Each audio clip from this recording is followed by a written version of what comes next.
Hey guys, welcome back to my channel. Today we're going to be talking about why I regret getting a Quaker parrot. I'm Ruby, this is Echo up there, he's a Quaker parrot, and this is Everett, the plum-headed parakeet. Come here. Aha, gotcha.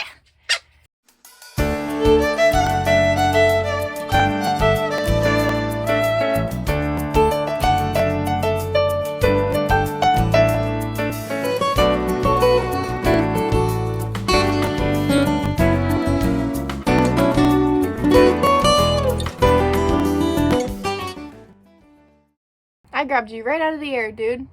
Can you sit on my shoulder and chillax? Echo, come here. No. No, I don't think I will.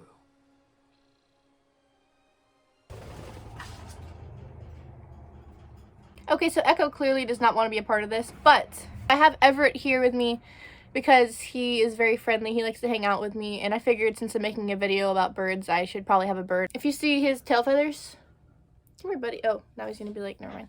Okay, well, if you see his tail feathers in the back there, you can see that they're kind of curled. He likes to sit edge of his cage and like bend his tail feathers through the bars. Okay, anyways, since you guys just saw that firsthand, I'm gonna go ahead and start with the fact that Quaker parrots are very skittish.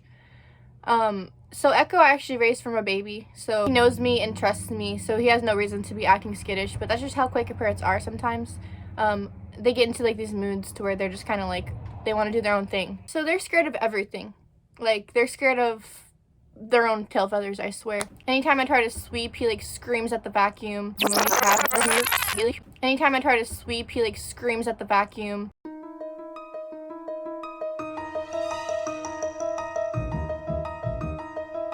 He's scared of the ring light. I think that's why he's acting like that right now, is because the ring light's out and he's trying to figure out what it is. But I don't know, because I've had it out a couple times. Obviously, I've had a ring light for a couple years. This is a new one, so maybe it's just the... Oh, are you talking? Maybe it's just the fact that it's not the one he's used to. I really don't know. He's crazy. I do not, in any way, shape, or form, regret getting Echo in particular. It's just that if I were to have done more research about Quaker parrots before I went ahead and bought one, I probably wouldn't have gotten one. Echo is my baby, and he's going to be in my life for the rest of his life, or the rest of mine, depending on who lives longer. I guess we shall see. Birds live a really long time. Quaker parrots can live up to 40 years. So I could have him realistically till I'm like 60 years old. This is why it's very, very important to do your research before you get an animal. I was 15 years old when I got Echo. That's not an excuse. No matter how old you are, you should always do your research. But I was obviously a little bit younger. I have learned a lot since then, just about animal keeping in general, but especially about how important it is to do your research. Back when I got Echo, I thought that all small parrots, or small to medium-sized parrots, were about the same when it comes to their care, but that's not the case at all. They are all so different, all of their needs. For example, there are lorikeets, which actually drink nectar as their main source of food. And then you have your seed-eating parrots, and you have your birds like Quaker parrots that can't really have seeds. So they're all so different. All their needs are very, very unique to each individual species. So it's very important that you do plenty of research on the species you are thinking of getting. Not only their needs, but also their behaviors and personalities differ from species to species. Obviously, each individual bird has its own personality. I'm making this video so that if you were to be interested in getting a Quaker parrot, that way you can at least see... Really?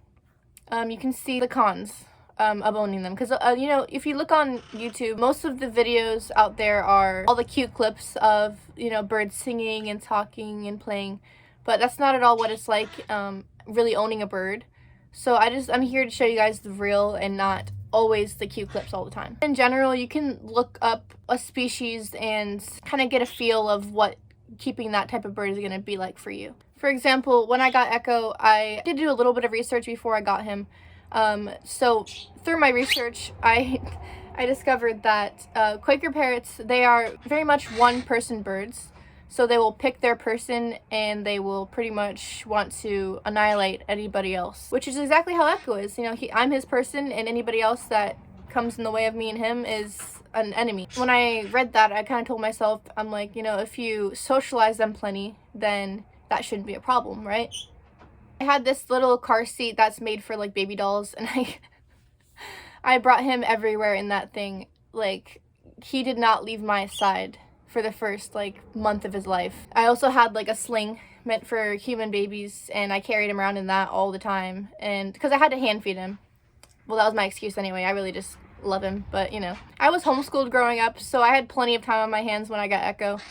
So that was definitely not a problem. I brought him everywhere with me. I socialized him so much with everybody, and I actually have 5 siblings, so I had plenty of people around to kind of help me socialize him. Like I said, that made no difference. It really didn't. He is very much a mama's boy, and he does not like anybody else, which I'm okay with. I love the fact that he loves me.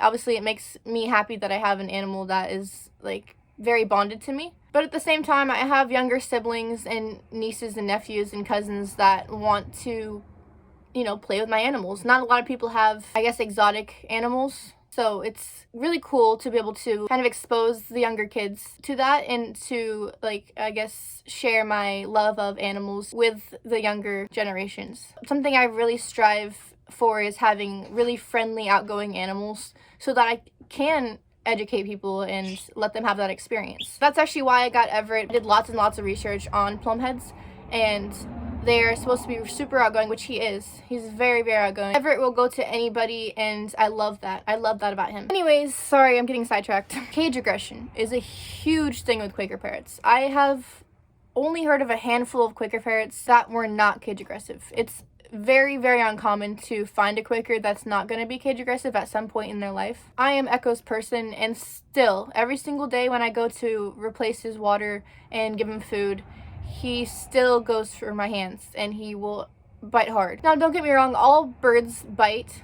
All birds, like I said in my last video, they have a mouth and they can bite, and they will. It's not really a matter of if they bite, it's when.